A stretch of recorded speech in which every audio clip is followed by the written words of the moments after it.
இலங்கையிலே போர் நிறுத்தம் செய்வதற்கும் அப்பாவி தமிழ் மக்கள் இங்கே கொல்லப்படுவதை தடுத்து நிறுத்துவதற்கும் இந்திய அரசு உடனடியாக முன்வர வேண்டும் என்பதுதான் இந்த மனித சங்கிலி போராட்டத்திலே கலந்து கொண்ட லட்சோப தமிழ் மக்களின் கோரிக்கையாகும். இதை இந்திய அரசு வழக்கம் போல உதாசீனம் செய்யுமானால் அமைதியாக நடந்து கொண்டிருக்கக்கூடிய இந்த போராட்டம் எரிமலை வெடிப்பது போல வெடிக்கும் என்பதை ஆட்சி பீடத்திலே உள்ளவர்கள் டில்லி ஆனாலும் சென்னை ஆனாலும் உணர வேண்டும் என்று அவர்களை இன்றைக்கு தமிழ் மக்கள் இந்த போராட்டத்தின் மூலம் எச்சரித்திருக்கிறார்.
விடுதலை புலிகளின் மீதான தடையை நீக்க காங்கிரஸ் சர்க்காரை மன்னிக்க மாட்டோம். விடுதலை புலிகளை மட்டும் சரணடைய சொல்லிய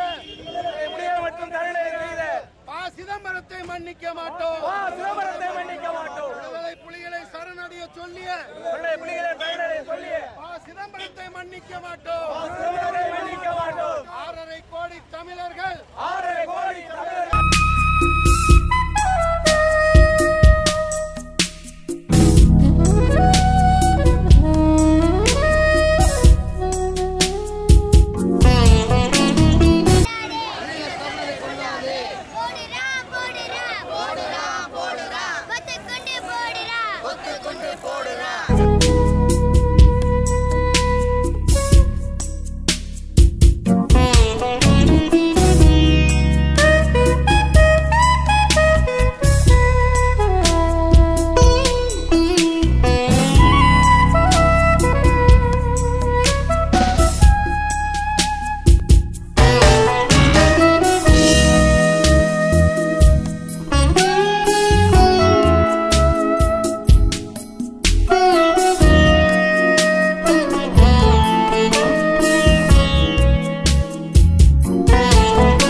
செய்யாதே